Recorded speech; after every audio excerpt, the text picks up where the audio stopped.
Ya, karena kita ini ya hampir tidak menyaring setiap kata-kata. Sampai hari ini saya perhatikan orang pidato pasti kalau doakan orang lain pakai mudah-mudahan. Karena kita ini pengikut, follower. Padahal mudah-mudahan itu mudahan diulang 2 kali kan jadi bohong.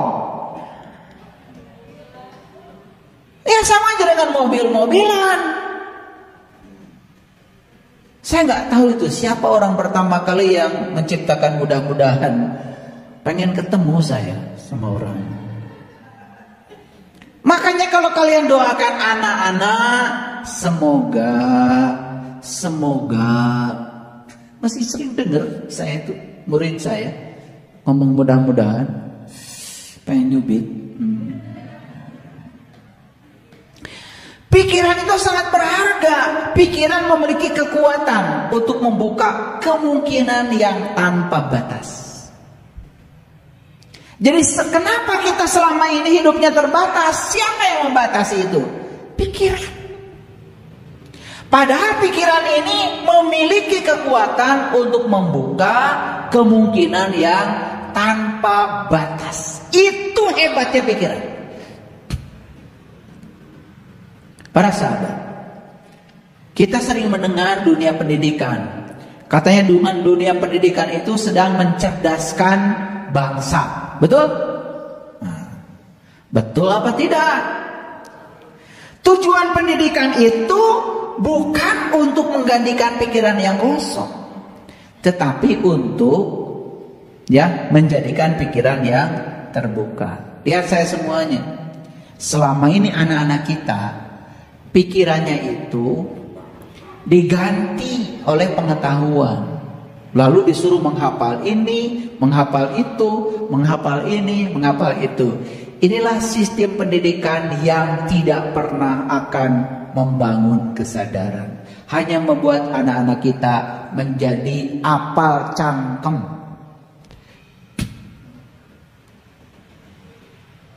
Hanya menjadi para penghafal yang tidak ada maknanya.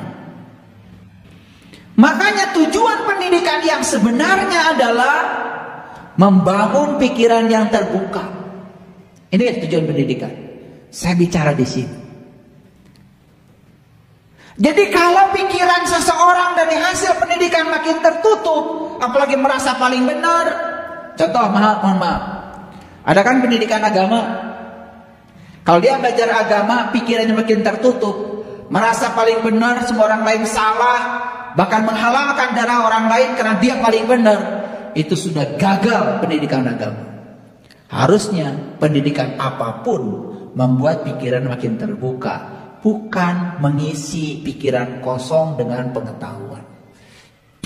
Saya kasih tahu ya, anak saya belum hafal Iqra, anak saya belum hafal juz amma, tenang aja.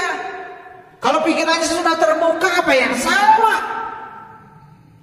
Daripada dicekokin hafalan banyak, makin tertutup. Begitu dia hafal juz amma, mulai dia mendikte orang lain. Kasihan katanya temannya nggak hafal juz amma. Itu kan udah salah. Sistem pendidikan yang salah. Dan selama ini sistem pendidikan justru membuat anak-anak kita semakin tertutup. Kan dicekok anak kita supaya merasa paling benar. Betul nggak? Di luar dirinya semuanya salah. Ini sistem pendidikan yang keliru. Makanya kalian saya kasih tahu berkali-kali, ketemu saya bahaya. Ya kan? Karena begitu bertemu saya, pikiran kalian akan terbuka. Karena selama ini pikiran kalian tidak bahaya, karena tertutup, merasa paling hebat. Bertemu dengan saya, kalian bahaya, karena pikiran kalian jadi terbuka. Bahaya nggak? Bahaya.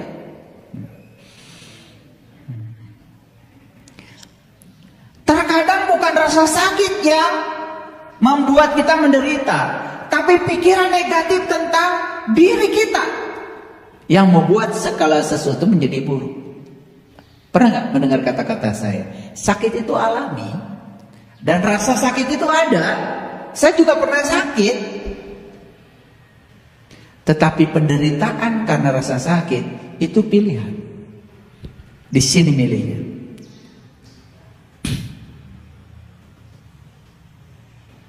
Ya. Saya kalau ngikutin kata-kata medis, Bapak nggak boleh terlalu capek. Karena Bapak ginjalnya cuma satu.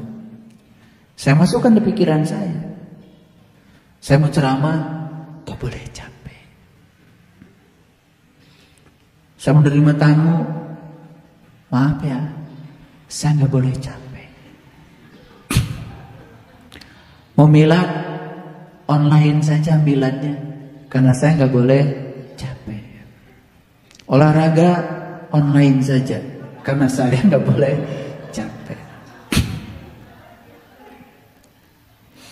Bayangkan kalau itu saya ikuti, dan pikiran saya ikuti itu. Saya tidak pernah mengatakan saya ginjalnya satu. Setiap habis meditasi, saya sapa kiri kanan ginjal saya. Terima kasih kedua ginjalku. Makanya naik gunung, yang ginjal 2 dengan yang ginjal 1 menangan saya. Kalian kemarin diajak ke Curug Nangka aja, pada gempor. Jalannya lama, ya kan? Kadang cepat jalannya, kadang lambat. Jalan itu konsisten aja. Satu langkah, tapi konsisten. Dan percayakan bahwa kaki kita mampu. Percayakan oleh pikiran kita, kaki kita bisa. Ternyata nggak ada apa-apa. Paham? Gitu. Jadi inilah kekuatan pikiran. Ya, perhatikan. Antara perasaan dan pikiran harus seimbang. Terlalu banyak menggunakan logika, hati kita juga jadi mati rasa. Makanya saya dalam baca data karma sering menyampaikan pesan. Anda ini terlalu logika. Ada juga Anda ini terlalu rasa. Nah, harus seimbang logika dan rasa, karena itu timbal balik. Itulah pentingnya belajar spiritual. Bukan mau memperdalam rasa, tetapi menyeimbangkan antara logika dan rasa. Itu penting. Tinggalkan pikiran yang membuatmu lemah, dan peganglah pikiran yang membuatmu kuat. Kan kita suka begitu ya? Ya. Waduh, nanti kalau ya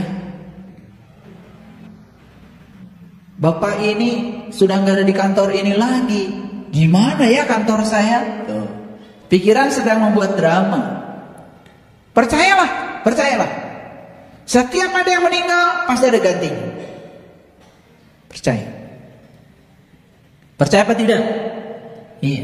Makanya gak usah dilemahkan.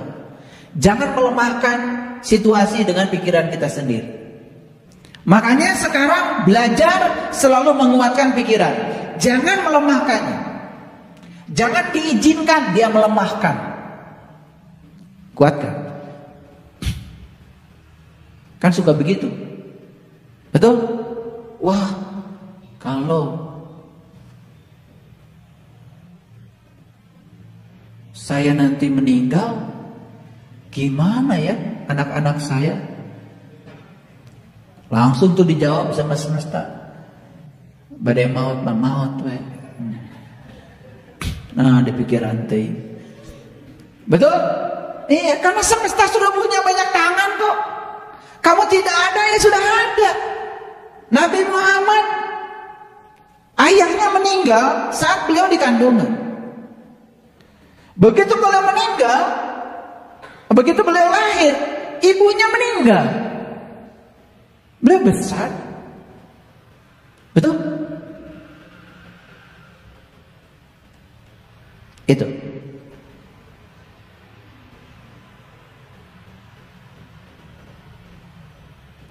Jadi sebetulnya apa hidup itu kalau begitu? Yuk baca ini. Semua membaca dengan hati. Hidup adalah belajar menerima apa yang kita tidak suka dan belajar melepaskan yang kita suka. Selama ini hidupmu seperti apa? Jujur ya, hidupmu selama ini belajar melepaskan yang tidak suka. Perlu belajar gak? Nggak usah belajar, kan dari kecil diajarin begitu. Karena kalian hidupnya selama ini adalah melepaskan yang kalian tidak suka dan hanya menerima yang kalian suka. Belajar nggak itu? Gak belajar. Jadi kalau begitu hidupmu selama ini belajar apa tidak? Tidak. Karena apa? Menolak yang kita tidak suka, gak usah belajar. Menerima yang kita suka, gak usah belajar. Gak usah belajar dengan saya. Gak usah. Gak usah. Capek-capek belajar dengan saya. Karena di BSI belajarnya terbalik. Selama ini di tempat lain kalian belajar ya pura-pura. Kenapa? Menerima yang kalian sukai itu gak usah belajar. Menolak yang kalian tidak sukai gak perlu belajar. Di sini kalian akan mengalami kekagetan sendiri. Karena di sini diajarkan untuk menerima yang tidak kalian suka dan diajarkan melepaskan yang kalian suka. Terasa? Ada BSI peduli. Melepaskan kan? Melepaskan. Ternyata bahagia juga ya ketika kita melepaskan. Lihat foto orang lain yang gak sekolah bisa sekolah. Lihat foto ibu-ibu yang di panti jompo nerima uang gak seberapa dari kita, bahagianya luar biasa. Ternyata hidup kita jadi penuh dengan sukacita ya kalau melepaskan. Cuman pikiran saya yang mengganggu. Kalau melepaskan takut kita rugi, kalau melepaskan takut berkurang. Ternyata melepaskan tidak pernah rugi. Dan setiap melepaskan selalu akan menerima. Jadi harus belajar apa? Menerima yang kita tidak suka. Itu belajar. Dan melepaskan yang kita suka. Itu belajar. Berat kan? Salah sendiri ngaji di sini.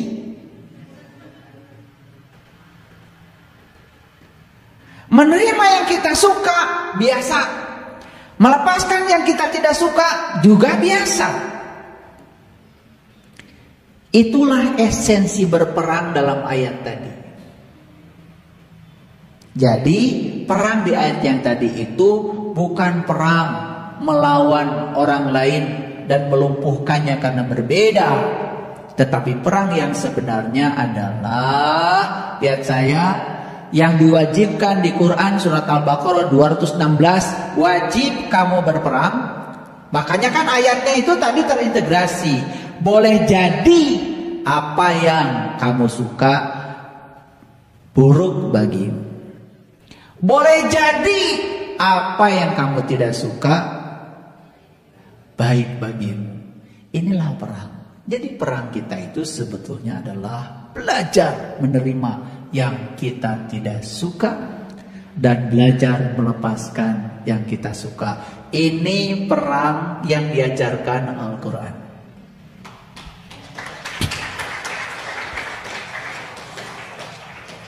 Saya sampai hari ini, mohon maaf, tidak percaya kalau ada perang suci. Bagaimana orang yang sudah mencapai kesucian berperang? Bagaimana orang yang sudah mencapai kesucian kemudian melumpuhkan orang lain yang berbeda dengan dirinya? Bukankah orang yang suci itu sudah bijaksana? Bagaimana orang yang suci masih punya dendam? Bagaimana orang yang suci harus membunuh? Tidak ada alasan. Atas nama agama dan Tuhan, membunuh tetap saja membunuh. Walaupun ada kata-kata fitnah lebih kejam daripada tidak memfitnah. Ya, ngerti sekarang perang? Yuk kita sekarang tangkap makna dari Quran surat Al-Baqarah 216. Diwajibkan kepada kamu berperang. Tuntaskan baca ayatnya. Boleh jadi kamu menyukai sesuatu, apalagi itu amat buruk bagimu. Boleh jadi kamu tidak menyukai sesuatu, tapi itu amat baik bagimu. Jadi perangnya apa? Perangnya adalah belajar menerima yang tidak disukai dan belajar melepaskan yang kita sukai. Itu perang. Setuju? Jadi Quran itu tidak mengajarkan terorisme. Quran itu tidak mengajarkan kekerasan. Quran itu mengajarkan kelembutan. Makanya saya buka kajian kita hari ini dengan apa? Start the day with love. Feel the day with love. Tuhan membuka Quran surat Al-Fatihah dengan Ar-Rahman Ar-Rahim dan mengisinya dengan Ar-Rahman Ar-Rahim. Bukankah itu cinta kasih? Makanya di awal kajian ini saya berbicara tentang cinta. Cinta bukan rasa perasaan, tapi cinta kekuatan positif yang semua bisa membuat semesta ini tercipta. Ya? Gitu. Jadi saya selesaikan dulu. Makanya bagaimana kita bisa berperang? Bagaimana kita bisa berperang? Sebenarnya perang kita dengan siapa? Kapan kita berperang untuk menerima yang kita tidak suka? Dan kapan kita sukses menerima yang kita tidak suka? Kapan? Saat kita sudah selesai dengan pikiran kita sendiri. Saya kasih tahu nih para sahabat, semua konflik kalian dengan orang lain karena kalian masih berkonflik dengan pikiranmu sendiri. Kalau kalian sudah selesai, tidak ada konflik dengan pikiranmu, percaya sama saya, kalian tidak akan pernah konflik. Yang ada, kalian akan disukai oleh semua orang. Percaya sama saya, kalian akan disukai semua orang. Makanya yang 5 tadi, cara untuk disukai semua orang. Perhatikan itu. Karena orang yang penuh perhatian pada orang lain, itu orang yang sudah selesai dengan dirinya sendiri. Orang yang masih ada konflik dengan dirinya, memberikan perhatian pada orang lain saja, masih harus pakai syarat, bukan? Itu masalah kita. Ini masalah mental kita. Dan ini yang tidak pernah disentuh dalam kajian-kajian spiritual. Kenapa? Kajian spiritual lebih banyak mengajak kita untuk kembali ke masa lalu atau mengangan-angan masa depan yang tidak pasti. Lalu kita mengorbankan saat ini, di sini, sekarang. Padahal hidup kita di sini, saat ini, sekarang. Ya? Jadi oleh karena itu, kuasai pikiranmu. Jangan sampai ia menguasai diri. Entah kita dikendalikan atau kita mengendalikan. Dua-duanya berisiko. Mengendalikan ada hadiahnya, dikendalikan juga ada akibatnya. Jika kamu tidak mengendalikan pikiranmu, orang lain juga bisa mengendalikan kamu. Jadi kenapa kita sering mengizinkan kita dikendalikan orang lain? Karena kita gagal dan lemah mengendalikan kekuatan yang ada pada diri kita sendiri. Menjadi sadar berarti mengendalikan diri sendiri. Itulah pelajaran kesadaran dari saya. Karena puncaknya adalah belajar untuk menemukan majikan kita yang sebenarnya, yaitu kesadaran. Jangan biarkan pikiran jadi majikan, karena dia sangat berbahaya. Pikiran yang terganggu hanya dapat dikendalikan oleh pikiran yang positif. Jika kamu bisa mengendalikan pikiranmu, kamu bisa mengendalikan apapun. Jadi kita ingin mengendalikan apapun, satu kuncinya, kendalikanlah pikiran. Kita bisa mengendalikan apapun. Setelah kita menguasai pikiran kita, maka kita akan menjadi orang yang luar biasa. Kita bukan lagi orang biasa. Mau jadi orang luar biasa? Kendalikan pikiranmu. Begitu kau sukses mengendalikan pikiranmu, hari ini pun kau akan menjadi orang yang luar biasa, bukan orang biasa lagi. Pikiran memberikan hasil yang diinginkan hanya jika stabil dan seimbang. Ya, itulah pentingnya. Sampai kita mengendalikan pikiran kita sendiri, kita tidak menjalani kehidupan kita sendiri. Kita akan baru bisa menjalani kehidupan kita sendiri tepat saat kita sudah bisa mengendalikan pikiran. Selama ini kita dikendalikan oleh siapa? Jangan-jangan kita dikendalikan oleh orang lain. Kenapa? Karena kita gagal mengendalikan pikiran kita sendiri. Pengendalian pikiran adalah tentang menyaring setiap informasi sebelum memasuki otak kita. Kita tidak perlu mengendalikan pikiran. Kita hanya perlu mengalir dengan alam semesta. Nah, itulah ketika kita mengalir dengan alam semesta, percayalah setiap alam menyampaikan pesan cinta kepada kita, kesadaran kita akan muncul tanpa kita berupaya mengendalikan pikiran. Ya, kemarahan dapat memberikan energi pada pikiran, tetapi hanya jika itu dimanfaatkan dan dikendalikan. Jadi, hati-hati dengan amarah. Nanti ada episode sendiri saya mau bicara tentang amarah. Karena hari ini saya tidak akan mungkin, ini harus berkelanjutan. Karena dari sini nanti, kalau ketidaksukaan ini terus menerus kita kembangkan, munculnya nanti jadi amarah. Dan amarah itu energi. Maaf kalau hari ini saya belum bisa menuntaskan bagaimana mengubah amarah menjadi cinta. Belum sampai ke situ. Karena ini baru slide yang ke berapa ini? Oh, ke-14. Saya tadi pagi itu bikin slide berapa? Saya juga nggak sadar. Oh, 27. Ya, jadi saya kalau udah ngetik itu jalan aja. Tahu-tahu udah 27. Saya baru buat tadi pagi. Dan insya Allah minggu depan kita lanjutkan. Saya akan bicara spesial minggu depan tentang bagaimana mengubah amarah sebagai energi yang sangat berbahaya menjadi energi cinta. Banyak hal yang harus kita pahami. Kenapa? Maaf, saya singgung sedikit. Jika hari ini masih ada yang sering mengatakan, saya kurang apa? Pengorbanan saya kurang bagaimana? Suka begitu? Suka begitu? Sebetulnya karena kita belum belajar memberi yang tanpa syarat. Kan suka begitu? Saya kurang apa sih sama kamu?